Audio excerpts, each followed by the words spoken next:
Hello students, how are you all? I hope you are very well. So let's start chapter number 3, pronouns.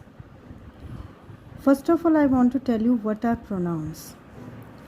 Pronouns are the words which are used in place of nouns. यानी pronouns जो हैं वो शब्द होते हैं जो noun की जगह इस्तेमाल किए जाते हैं, यानी नाउन की जगह हम उनको रिप्लेस करते हैं. ठीक है.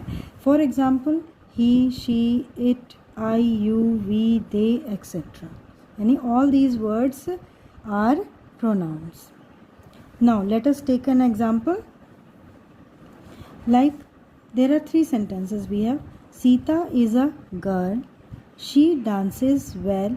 She wears beautiful dress. अब हम सीता इज़ अ गर्ल, तो Sita is noun, Sita is noun.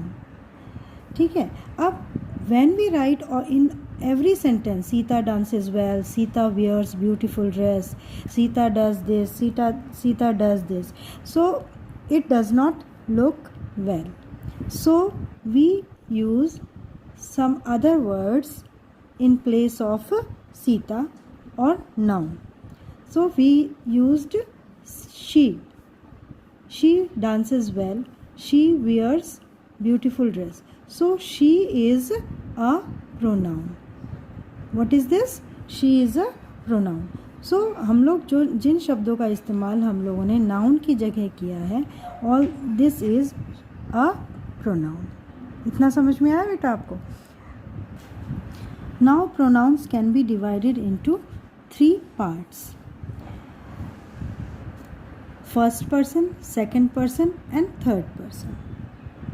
First person में क्या आते हैं? I and we. Second person में you, and third person में he, she, it and they. All these pronouns are subjective pronouns. All these pronouns are subjective pronouns. इतना समझ में आया?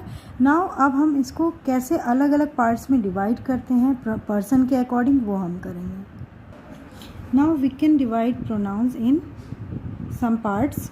First is subjective pronoun. Subjective pronoun में first person में क्या आता है? I. Singular में. Plural में we. Second person में you. Singular में भी और plural में भी. You means तुम या आप. Third person में he, she, it. ये singular के हैं और plural में they. Objective में me, us, you, him, her, it, them.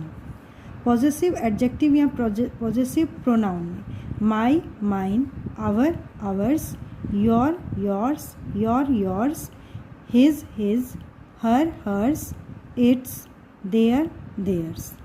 And reflexive pronoun में myself, ourselves, yourself, yourselves, himself, herself, itself, themselves.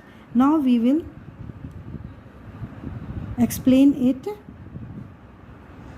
thoroughly. Now types of pronoun. First is personal pronoun or subjective pronoun. Personal pronoun or subjective pronoun. When the pronoun used denotes the doer of an action or the subject, it is called a personal pronoun or subjective pronoun. यानी जब किसी pronoun का इस्तेमाल जो doer है, doer मतलब जो करता है सेंटेंस का, कोई जो काम कर रहा है, डूअर ऑफ एन एक्शन, यानी जो व्यक्ति काम कर रहा है उसको डिनोट करता है, उसे हम क्या कहते हैं? पर्सनल प्रोनाउन कहते हैं. या जो सब्जेक्ट है सेंटेंस का, उसमें आपके क्या क्या आते हैं? For example I, he, she, it, we, they, you. All these pronouns are subjective pronoun. First of all, we will take some example. I am playing. So I am playing, I is subject of the sentence, so it is subjective pronoun. We are eating pizza, so we is subjective pronoun. You are running, तो you तुम दौड़ रहे हो, तो you is subject में, यानी कि ये जो सभी लोग हैं, ये जो सभी प्रोनाउन हैं, they are the doer of the sentence, doer of action. क्या एक्शन? आई एम प्लेइंग, क्या एक्शन हो रहा है कि मैं खेल रहा हूँ। वी आर ईटिंग पिज़्ज़ा, क्या कर रहे हैं हम? पिज़्ज़ा खा रहे हैं, तो एक्शन क्या है? Eating pizza. यहाँ पर यू आर रनिंग, तो एक्शन क्या है यहाँ पर? रनिंग। तो यहाँ पर एक्शन जो एक्शन कर रहा है, जो काम कर रहा है, that is called subject of the sentence, the doer of the sentence. So all these words are subjective pronouns.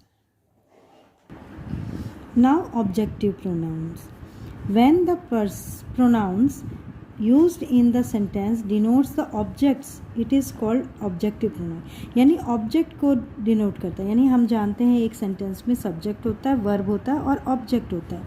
जैसे यहाँ पर आप देखिए, यू इज सब्जेक्ट, ये वर्ब है और ये भी वर्ब है. लेकिन यहाँ पर वी आर ईटिंग पिज़्ज़ा, तो वी सब्जेक्ट है, are eating, are is helping verb, eating is main verb and pizza is object. तो जो ऑब्जेक्ट को डिनोट करता है सेंटेंस में, उसे हम क्या कहते हैं? ऑब्जेक्टिव प्रोनाउन कहते हैं. The me, us, you, him, her, it, them, all these pronouns are objective pronoun, object की जगह आते हैं. जैसे the teacher has called me, the teacher जो है सब्जेक्ट है, हैज़ हेल्पिंग वर्ब है, कॉल्ड मेन वर्ब है और मी मुझे बुलाया. तो यहाँ पर प्रोनाउन का यूज़ ऑब्जेक्ट की जगह पर यूज़ हो रहा है. तो all the pronouns which are used as object, they are called objective pronoun. देखिए नेक्स्ट एग्जाम्पल है, राम हैज़ इन्वाइटेड अस, तो us is objective pronoun. Shyam hit you, Shyam ने तुम्हें मारा, तो तुम्हें मारा, तो हिट यू, तो यू जो है यहाँ पर ऑब्जेक्टिव प्रोनाउन है. नाउ पॉसेसिव प्रोनाउंस और adjective. When a pronoun is used to show possession of anything, it is called possessive pronoun. यानी किसी भी वस्तु के ऊपर, किसी भी चीज़ के ऊपर अपनी पोजेशन का मतलब होता है अपना हक जमाना. हक जमाता है या बताता है कि ये किसका है, that pronouns are called possessive pronoun. जैसे my, mine, our, ours, your, yours, his, her, its, their. All these pronouns are possessive pronouns. Now take an example. My book is lost, यानी किसकी बुक? whose book? तो my book is lost. This book is mine. whose book? mine, मेरी. He missed his bus, उसकी whose bus missed? his bus. यानी यहाँ पर possession बता रहे हैं, किसकी पोजेशन है भाई? सब्जेक्ट से पोजेशन है. तो all these pronouns are called possessive pronouns. Now next is reflexive pronoun. Reflexive pronouns. A reflexive pronoun is a pronoun that is preceded or followed by noun, adjective, adverb or pronoun to which it refers. A reflexive pronoun will end in self or selves and refer to a previously named noun or pronoun. यानी कि reflexive pronoun क्या होता है? वो मतलब किसी भी noun, adjective या प्रोनाउन या एडवर्ब को क्या करता है? ये बताता है कि वो किसके द्वारा किया. यानी सेल्फ, हर शब्द के पीछे, हर प्रोनाउन के पीछे क्या लग जाता है? सेल्फ या सेल्व्स लग जाता है. ठीक है. Now like myself, ourself, yourself, yourselves, himself, herself, itself, themselves. तो I can do this work myself, यानी मैं ये काम खुद कर सकता हूँ, स्वयं कर सकता हूँ. तो स्वयं के लिए, अपनी दिखाने के लिए कि मैं ये काम कर सकता हूँ, अपनी एबिलिटी दिखाने के लिए हम लोग रिफ्लेक्सिव प्रोनाउन या एम्फेसाइजिंग प्रोनाउन का हम लोग यूज़ करते हैं. So this is not for class 4th, but I have explained it. Next is relative pronoun. Those pronouns which denote a relation between persons, places or things are called relative pronoun. Relative pronoun जो होते हैं वो pronoun होते हैं जो किसी भी person, place और थिंग्स के बीच में जो रिलेशन है, संबंध है, उसे दिखाते हैं. जैसे इनमें रिलेटिव प्रोनाउन में क्या आते हैं, who, that, which, whose, whom. Who that जो है वो पर्सन के लिए यूज़ होते हैं, विच जो है वो थिंग्स के लिए यूज़ होते हैं। जैसे the girl who is sitting in the front is my sister, यानी वह लड़की जो बैठी है सामने की ओर वो मेरी बहन है। तो हु इसको सेंटेंस को मतलब लड़की का संबंध बताएगा कि क्या संबंध है मुझ में और उस लड़की में, कि वो मेरी बहन है। तो इस संबंध को दिखाने के लिए हम लोगों ने हु का यूज़ किया। तो this type of pronouns are called relative pronouns. I hope you all have understood. We will do exercise in next video.